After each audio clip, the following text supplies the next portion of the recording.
part of the problem is the 24/7 news cycle. So many things are happening so fast, and reporters have to file so many stories a day now in so many different forms, video, audio, text, that there's actually not as much time for reporting in a funny way. The other problem is those in the positions of authority and power are much better at walling off access to themselves.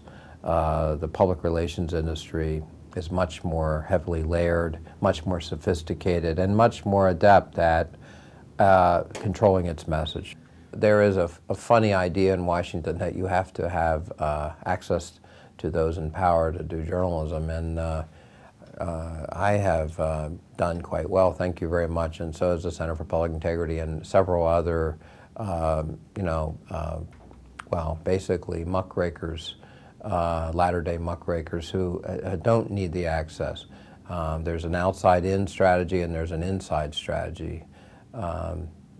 Outside works fine, thank you very much, and if you listen to what they say and you study what they do and you try to see how they match up, you'll notice disparities inevitably, and that's watchdog journalism, and that's what you do. And very few people take the time to go to the hearings, read the testimony, read the statements, see what the policies are, look at the legislation, what it really means, look at the contributions, see who's benefiting and who isn't benefiting, see what is in the State of the Union address and what isn't, and who benefits from each sentence and each paragraph.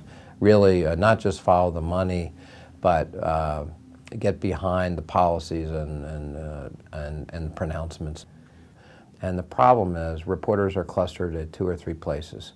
The White House, the Congress, and maybe the State Department or the Pentagon, and that's it. And there's a small problem. There's 114 federal agencies and millions of federal employees, and that's just the U.S. government alone in one city.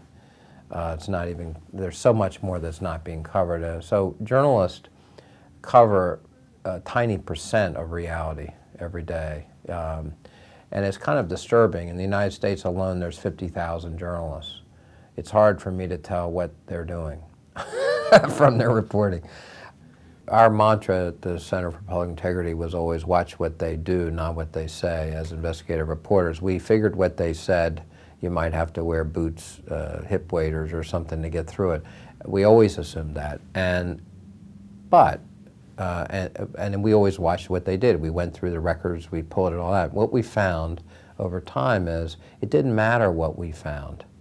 You know, we could do a report that looked at all the federal government defense contracts for 5 years, $900 billion worth of records, and we could find that Halliburton getting exclusive contracts was not an aberration. There, 40% of the contracts, $360 billion, were no-bid contracts.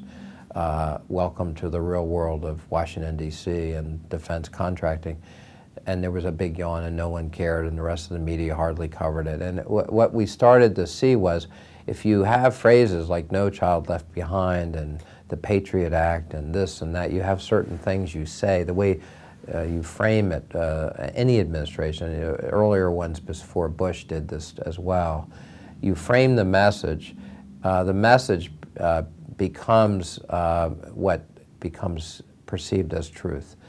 You can't get a straight answer from anybody anymore. I mean, it's one thing for us to be frustrated and understandably critical of access journalism. On the other hand, if someone is doing something outrageous, no matter what the context, you can't find somebody to talk to, even a PR spokesman, for God's sake.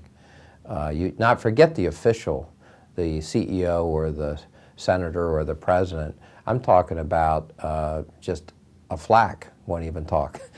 Access is limited both to geography in the world and in terms of physical proximity to where news is happening. And access to those in power and all the things they should be accountable for is also substantially limited. And I think it's far more limited today than any time in recent history. Part of the problem is that political reporting is not done on the level it used to be done on. In most local stations, news about government or politics is less than 1% of their total news, And in an election cycle, most of the news about politics is paid media. It has become a revenue source. Local TV throughout America makes well in excess of $1 billion every election cycle when we have an election.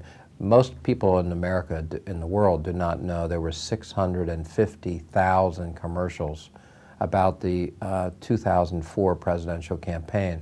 That means that the din was so loud and so fairly monstrous.